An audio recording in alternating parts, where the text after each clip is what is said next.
All new parents of teenagers today will agree with me that we don't say that anymore. If 6 or 7 friends of yours, if your child comes home, இவங்க என்ன எங்க இருக்காங்க என்ன பண்றாங்க, my son's 4 friends will come. They will sit in the room, and I'm telling you, I saw this somewhere and I can relate to it completely. I'm in the living room and I'm asking my wife, என்ன பண்ணிட்டு இருக்காங்க, ஒரு சத்தமே காணும், எல்லாம் ஒரே ரூம்ல உட்காந்துருக்காங்க, என்னத்த பார்த்துட்டு இருக்காங்க, what is it that they are consuming, phone கீன் பார்க்கறாங்களா என்னன்னு புரிய மாட்டேங்குது. So we are all nervous, right? சரி, நான் சும்மா போய் பக்கத்துல உட்காந்து I'm trying to see what they're doing. There are 5 guys sitting there. They're all going through reels. They're very comfortable sitting there, but they're all going through the reels. One guy will see something that is funny, and he'll sit and go. அதுக்கப்புறம் he won't talk about it to his friends. He'll forward it to these 5 guys. You know who has seen it, and because the other guy is now going. 8 பேர் சேர்ந்து தனித்தனி டயத்துல ஒரே ஜோக்ல சிரிக்கிறாங்க. But they're not talking to each other. They are vibing with each other. They are playing something called Fortnite. Now, the only time I hear them, the voices, is when they are playing Fortnite. Not because they are talking to each other. It's because they've got the headsets, and these 5 guys in India are fighting 5 guys in Netherlands and Russia, and real 5 guys. So they are talking amongst each other to their partners around the world, saying, flank me from here, shoot him from there. And they don't take names. Correct me if I'm wrong. By the way they are talking on the mic, some guy in Poland knows that my son is addressing him. He doesn't even say the name. The perception level is so high that if I want you to come and support me from the left while I go and attack from the right, he'll just say left flag, and then the guy who's being addressed to, without his name being known, without the language being known, without the tradition or culture being similar, he knows who Vedant is talking to. That level of perception is incredible amongst the teenagers today. But what I'm here to talk about today is 3 things. What is screen time? What is social media? What is the mental and psychological effect of this? The physiological effect of this? How does it change the family structure? And what we are trying to do? This is what I'm going to talk to you about. I don't know how many of you all remember, many years ago, there was something called the blue whale. Do you all remember the blue whale? You all remember. For those of you who don't know what the blue whale was, it's about a decade ago. In today's world, and I think 10 years ago, the one thing that every individual in the world is dying to have is recognition, is an individuality, is being known, is having an identity, especially the teenagers, because when we were kids, we just had to find relevance in our group of 40 school class children or in the 20 boys and girls in our locality. Now your kids are competing with the kids around the world. Everybody is putting up videos, making them want to feel validated.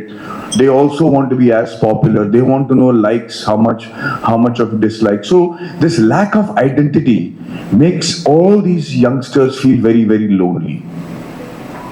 And loneliness gives rise to a craziness that resulted in something called the blue whale. The blue whale was a program that was invented by a Russian psycho, which gave all these teenagers challenges that they had to achieve one by one. Yell at somebody from your window, throw an egg on the road, get in the way of a cyclist. Every challenge slowly became more and more tougher. And every time you did it and you uploaded the video, you got to the next stage. Ladies and gentlemen, it got more and more challenging, even more challenging, till it came to a point when it told the teenagers, take the phone and kill yourself on camera. And there were teenagers around the world just for that validation, just for that recognition, just for that honor or craziness, who were killing themselves on camera because of this blue whale app. Girls jumped off buildings in Singapore. Boys cut their wrist.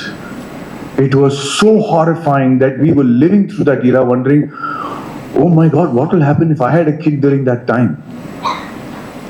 What the army and great defense agencies try so hard to cultivate within their soldiers to give their life for the sake of a belief of their protection of their nation. We spend so much time in training them, in motivating them, in feeding them, in feeling them and making them feel relevant and making them feel that their families are taken care of. So you can go and fight bravely for your country and if required, give your life for it. They spend years and crores of rupees trying to motivate somebody to do that.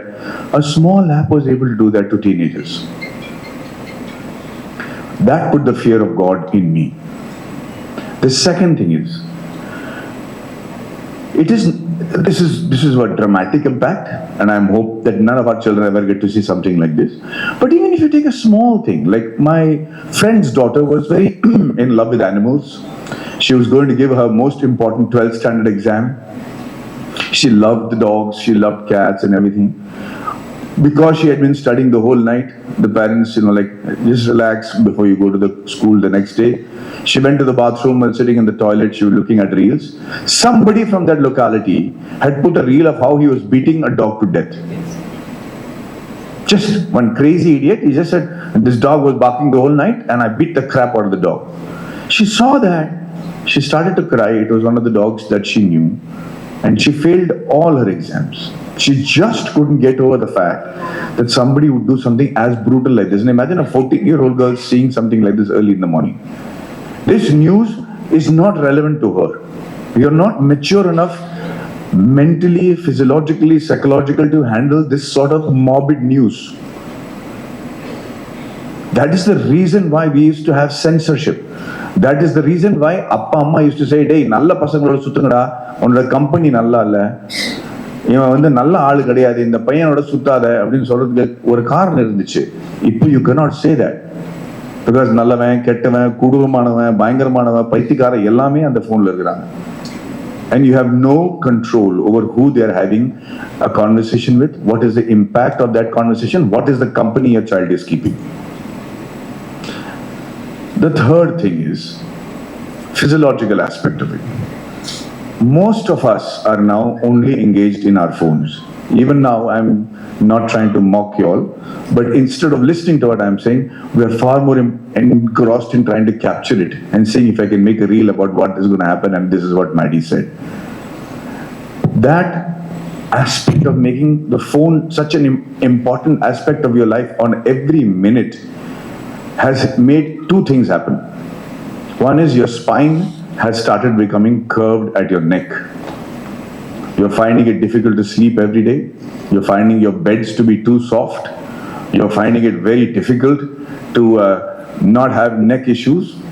But let me give you an even more dramatic issue. I want all of you all to hold up both your small fingers, these two fingers. I want you to feel the hand in which you don't use the phone. Just run your hand along the rib and see if there is a dip in your finger. And then do that with the same hand that you use the phone and see if there is a dip in your right or left hand. I promise you, you all have mobile phone fingers. If you can see, I have it myself. There is a dip over here where we use the phone. Can you all feel it? Can you all tell me if you all feel it? Yes. Is there a dip in your finger? Yes. Your body is changing because of the bloody phone. I'm 55. You're probably, all young and handsome looking guys, but not as old as me. But when children start having that at the age of 10 and 9, then you know that you're going into a completely different world that is going to teach us a very important but dramatic lesson at a great cost before we're able to curtail the damages that this screen time and social media can do to the children. Social media is not all bad. There are extraordinary lessons over there and extraordinary reels. But not all the information is available or should be available to kids at all the time. Because as Kutral Ishwaran was saying, the ability to focus is so important in today's world that unless your child is an expert, and I'm saying this again, unless your child is an expert in a field, he's not going to survive. Leave alone excel. Unless he's got ultimate knowledge, AI is going to come and it's going to change the world the way you think. It's happening as we speak. There are quantum chips that are coming, which is working at the subatomic particle that's going to change our lives even before we realize. But so unless prompt engineers are going to come and replace all engineers that we know, jobs as we know it is going to change completely. So unless a child has the ability not just to focus, but also implement that focus with grit, they're not going to excel. They're not going to become experts. And again, I'm saying, unless you are an expert in a field, you're not going to survive. Earlier on, if you're sincere, you'll make it. If you're good, then you'll make it bigger. You'll get a better salary. If you're great, then you'll get into IIT, IIM, and maybe get into a big post. But now, unless you're an expert before you go into IIT, you're not going to survive. As you can see, the dropout rate from colleges and people not getting jobs in campus placement is increasing by the year. Why is that? It starts with the grit and focus that Kutraleshan was talking about at a much younger age. As parents, you are going to become villains if you introduce parent genie at a stage when they have started to have a mind of their own. If your kid is already 9, 10, 11, you'll have to convince them like we had to do over here. So say that again. No. I'm saying I was coming to the point, not 3 and 2. 3 and 2, they don't have the ability to object to what you're saying. At 9 and 10, they're already adults. And they're going to fight you. And you have to convince them that this is for the betterment of and for their own goodness that we're doing this. And somehow convince them that this app needs to be installed. So it's going to be a different challenge for parents with children of different ages. But we're hoping that we're able to make this essential for every parent who's got a child who's going to get into the phone culture. If this app is already installed, then you know that the child knows that this is the discipline that the parents are expecting from him. So and lastly, what is this app going to do? The thing that this app is going to do is, it's going to allow the parents to know when the child is using the social media. Now,